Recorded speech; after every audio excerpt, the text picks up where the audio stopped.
करुणावती ने जो कथा कही वह इस प्रकार है। राजा विक्रमादित्य का सारा समय ही अपनी प्रजा के दुखों का निवारण करने में बीतता था। प्रजा की किसी भी समस्या को भी अनदेखा नहीं करते थे। सारी समस्याओं की जानकारी उन्हें रहे, इसलिए वे भेष बदलकर रात में पूरे राज्य में आज किसी हिस्से में कल किसी और में घूमा करते थे।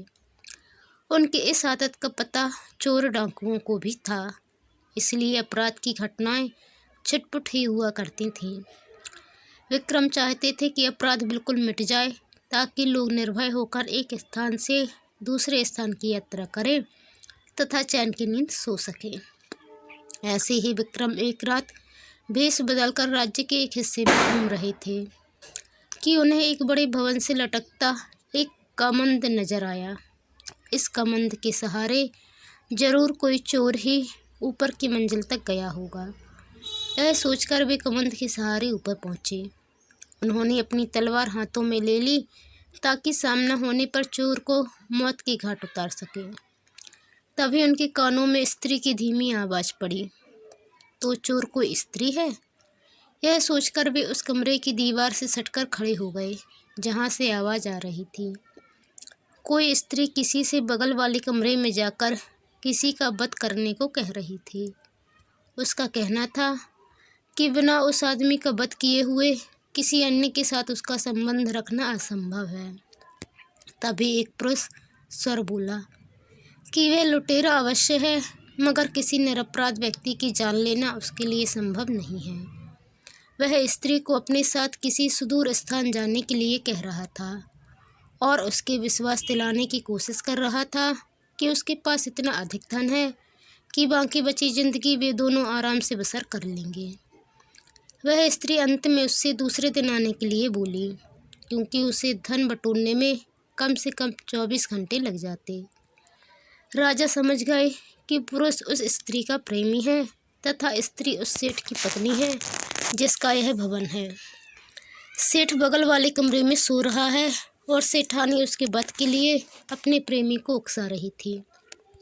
राजा कमंद पकड़कर नीचे आ गए और उस प्रेमी का इंतजार करने लगे।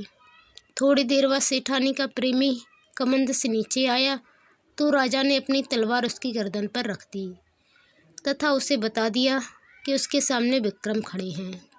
वह आदमी डर से थरथर कांपने लगा और प्राणदंड के भय से उसकी घिक्की बन गई। जब राजा ने उसे सच बताने पर मृत्युदंड न देने का वादा किया तो उसने अपनी कहानी इस प्रकार बताई। मैं बचपन से ही उससे प्रेम करता था तथा उसके साथ विवाह के सपने सजोए हुए था। मेरे पास भी बहुत सारा धन था क्योंकि मेरे पिता एक बहुत ही बड़े व्यापारी थे, लेकिन मेरे सुखी भविष्य के सारे सपने धरे के धरे रह गए। एक दिन मेरे पिताजी का धन से भरा जहाज समुद्री डाकुओं ने लूट लिया। लूट की खबर पाते ही मेरे पिताजी के दिल को ऐसा धक्का लगा कि उनके प्राण निकल गए। हम लोग कंगाल हो गए। मैं अपनी तबाही का कारण उन समुद्री डाकुओं को मानकर उनसे बदला लेने निकल पड़ा। कई वर्षों तक ठोकर खाने के बाद मुझे उनका पता चल ही गया। मैंने बड़ी मुश्किल से उनका विश्वास जीता तथा उनके दल में शामिल हो गया। अवसर पाते ही मैं किसी एक का वध कर देता। एक एक करके मैंने पूरे दल का सफाया कर दिया और लूट से जो धन उन्होंने एकत्रित किया था वह लेकर अपने घर वापस चला आया। घर आकर मुझे पता चला कि एक धनी सेठ से मेरी प्रेमिका का विवाह हो गया और वह अपने पति के साथ चली गई। मेरे सारे सपने बिखर गए। एक दिन उसके मायके आने की खबर मुझे मिली तो मैं खुश हो गया। वह आकर मुझसे मिलने लगी और मैंने सारा वृत्तांत उसे बता दिया। एक दिन वह मुझसे मिली तो उसने कहा कि उसे मेरे पास बहुत सारा धन होने की बात पर तभी विश्वास होगा जब मैं नौलखा हार उसके गले में डाल दूं। मैं नौलखा हार लेकर गया। तब तक वह पति के पास चली गई थी।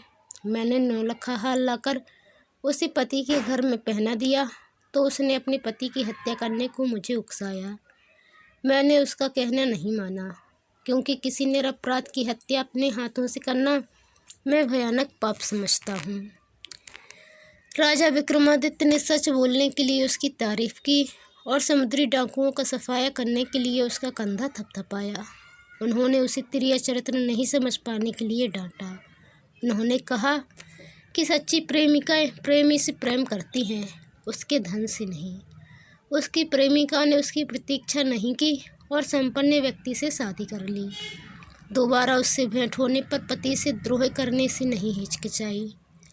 9 लाख हार प्राप्त कर लेने के बाद भी उसका विश्वास करके उसके साथ चलने को तैयार नहीं हुई। उल्टे उसके मना करने पर भी उससे निरपराध पति की हत्या करवाने को तैयार बैठी है। ऐसी निष्ठुर तथा चरित्रहीन स्त्री से प्रेम सिर्फ विनाश की ओर ले जाएगा। वह आदमी रोता हुआ राजा के चरणों में गिर पड़ा तथा अपना अपराध क्षमा करने के लिए प्रार्थना करने लगा। राजा ने मृत्युदंड के बदले उसे वीरता और सत्यवादिता के लिए ढेरों पुरस्कार दिए। उस आदमी की आंखें खुल चुकी थीं। दूसरे दिन रात को उस प्रेमी का भेष धरकर बेगमंद के सहारे उसकी प्रेमिका के पास पहुँचे।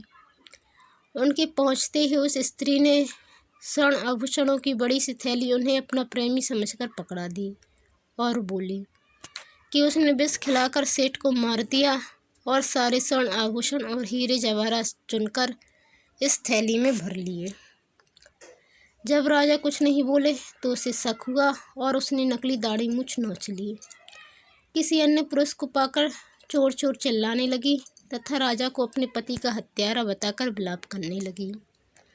राजा के सिपाही और नगर कोतवाल नीचे छिपे हुए थे। वे दौड़कर आए और राजा के आदेश पर उस हत्यारी चरित्रहीन स्त्री को गिरफ्तार कर लिया गया।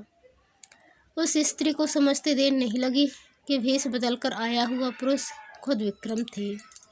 उसने झट से विष की शीशी निकाली और विषपान कर लिया। Please like, share and subscribe कीजिए मेरे चैनल मेरी कहानी सुनो को। धन्यवाद।